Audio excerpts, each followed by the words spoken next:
अस्सलाम वालेकुम third year. Next हमने ये क्वेश्चन खत्म किया था, आई थिंक 24 है। Last question is 25th question. इसको जरा ध्यान से देखें जब आप किसी मैप में होते हैं ना, जब आपसे हम सिंपल कहते हो ना ईस्ट मशरिक मगरिब शुमाल जनूब, तो फिर आपके सामने मशरिक होता है पीछे मगरिब। लेकिन जब आप मैप में देखते हो ना तो आपके राइट पे, ये मैंने लिखा, राइट पे ईस्ट, लेफ्ट पे वेस्ट, ऊपर नॉर्थ और नीचे साउथ, ये ज़हन में रखना, ठीक है। अब कुछ चीज़ें इसमें से देख लो, क्वेश्चन में बाद में से पढ़ते हैं। फर्स्ट ये आपके पास 1 न्यूटिकल माइल, ये पता क्या होता है कि 1.2 मील के बराबर होता है। फिर न्यूटिकल माइल कहते किसे हैं? समुंदर में जो नापते हैं ना फासला, उसको आम सिंपल तो हम इतने मील इतने ऐसे कहते हैं ना, लेकिन जब समुंदर में फासला नापे उसे समुद्री मील, that is nautical mile. 1 mile जो होता है ना 1.8 किलोमीटर, ये बताना इतना नहीं है, लेकिन ये न्यूटिकल माइल आप जेन में रखिए। अब क्वेश्चन देखें, ध्यान से पढ़े। A ship sails east from the port A. Port किसे कहते हैं? बंदरगाह, जहां पर बहरी जहाज जो है ना वो सामान उतारते हैं चढ़ाते हैं, दैट इज पोर्ट। कहता है कि एक पोर्ट है ए, वहां से ईस्ट की जानब एक शिप जो है ना जहाज वो चल रहा है, मतलब तैर रहा है, ठीक है। ये ईस्ट का मतलब ये, ठीक है, एक पोर्ट है ये ए, उससे राइट साइड यानी कि ईस्ट की तरफ एक जहाज जा रहा है, और क्या कहता है वो कितना? एट द 10 न्यूटिकल माइल, वो जरा पानी में ना 10 न्यूटिकल माइल पर आवर, 1 घंटे पर आवर, 1 घंटे में 10 न्यूटिकल माइल की रफ्तार से, ये देखिए ये 10 न्यूटिकल माइल इस साइड पे जा रहा है। कहता है उसी टाइम क्या हुआ कि another ship leaves port B, port B से एक और जहाज तैरना मतलब निकलने छोड़ा गया, which is 100 nautical mile due south of port A, जो कि पोर्ट ए के साउथ किधर होगा? नीचे, ये देखें ये साउथ नीचे, पोर्ट ए के बिल्कुल नीचे 100 न्यूटिकल माइल के फासले पर एक और शिप जो है बी वो निकलता है, छोड़ा जाता है। समझ आइए कि पोर्ट ए के बिल्कुल नीचे यानी कि साउथ का मतलब नीचे कितना? 100 न्यूटिकल माइल से, ठीक है। ये देखें साथ साथ डायग्राम देखें, ये देखें पोर्ट ए के बिल्कुल नीचे ये पूरी 100 है, ये वाला ये मैंने लाइन, ये 100 यहाँ पर, यहाँ से दूसरा जहाज जो है ना वो छोड़ा जाता है ऊपर, ये ए का साउथ ये है नीचे की तरफ।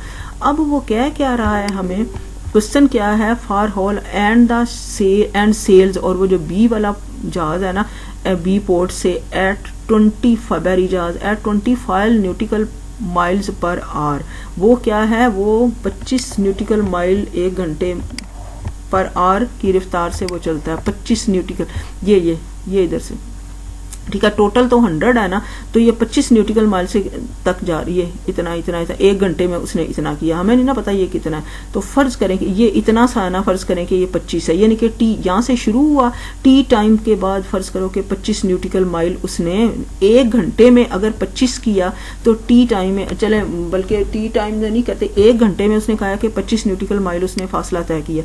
लेकिन जब टी टाइम फर्ज करो लेंगे तो इसका मतलब 25 ज़रूर टी होगा, ठीक है। कहता वो क्या है? सॉल्व हमें ये करना है, for how long is the distance between the ships decreasing, उन जहाज़ों के दरमियान, एक ये जहाज है, ये जहाज इधर जा रहा है, ये जहाज इधर आ रहा है, तो मतलब ये इधर जाएगा, ये ऊपर आता जाएगा, तो कहता है ये जो फासला है ना इन दोनों के दरमियान, मतलब ये आहिस्ता आहिस्ता ऊपर जा रहा है ना और ये इधर आ रहा है, कहता है ये फासला आहिस्ता आहिस्ता ऑब्वियसली कम होगा ना, ये ऊपर से जाता जा रहा है, तो ये आहिस्ता आहिस्ता ये वाला जो फासला है ना ये किस शरह से या किस तरह से ये डिक्रीज हो रहा है। How long is the distance, कितनी देर तक, यहाँ हाउ लॉन्ग डिक्रीजिंग जहां पर भी आएगा, how long is the distance, जैसे कितनी देर तक ये फासला, यहाँ पर आपके पास डिक्रीजिंग ये कौन सा है? रिलेटेड रेट प्रॉब्लम्स, डिक्रीजिंग या इंक्रीजिंग सॉल्व करना किस शरह से, तो वो क्या होता है कि रेट ऑफ चेंज सॉल्व करते हैं ना विद रिस्पेक्ट टू, डेरिवेटिव करते हैं विद रिस्पेक्ट टू टाइम।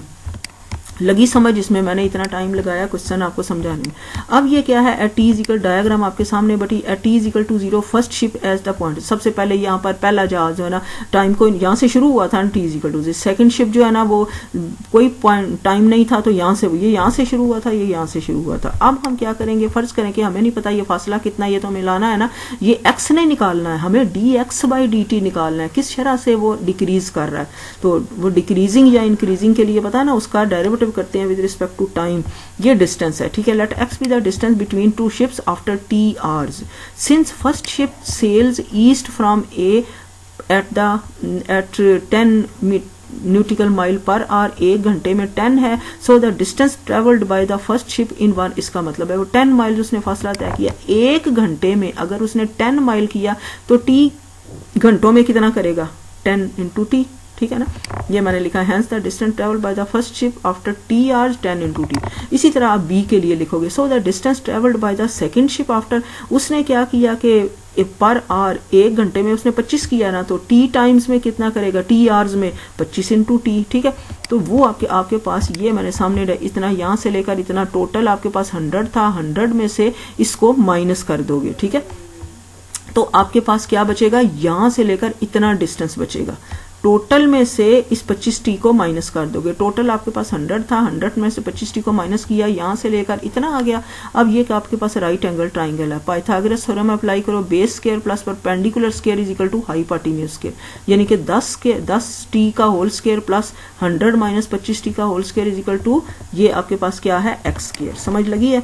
अब यहाँ पर आपके पास ये डायग्राम बना दी मैंने सारा, ये पाइथागोरस थ्योरम अप्लाई किया, बेस स्क्वायर ये hypotenuse square is equal to base square plus perpendicular square, इसको सिंप्लीफाई किया, ये आपके सामने किया सारा, एक एक चीज देखना। उसके बाद क्या करना है, हमें एक्स नहीं सॉल्व करना था, हमें dx बाई dt करना था। अब इसका डेरिवेटिव कर दो तो हमारे पास क्या आ जाएगा, dx बाई dt। ये देखें, इसको सिंप्लीफाई किया मैंने सामने, इसको देख लेना, दिस वन, ये dx बाई dt, इसको थोड़ा इसको ब्लर हो गया, इसको करते हैं थोड़ा सा, चले dx बाई dt लेस। अब क्या है कि dx बाई dt हमने की करना तो, लेकिन dx बाई dt वो कहता क्या है कि वो decrease, how long is the this distance between two ships decreasing, ठीक है। डिक्रीजिंग के मतलब क्या है कि उसका डेरिवेटिव जो है वो लेस देन 0 होगा। अभी आपने इंक्रीजिंग डिक्रीजिंग का पढ़ा ना, तो no dx by dt less than 0 लिखेंगे, उसको हल करेंगे तो वो फिर हमारे पास घंटे आएंगे।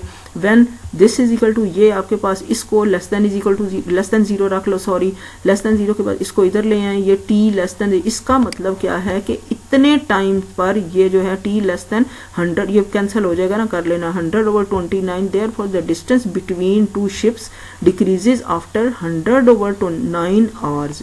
इतने घंटों में फासला जो है, इतनी देर में वो डिक्रीज होगा। ये आपने सॉल्व करना था। आपकी 3.1 एक्सरसाइज कंप्लीट हो गई। नेक्स्ट इंशाल्लाह 3.2 एक्सरसाइज को स्टार्ट लेंगे।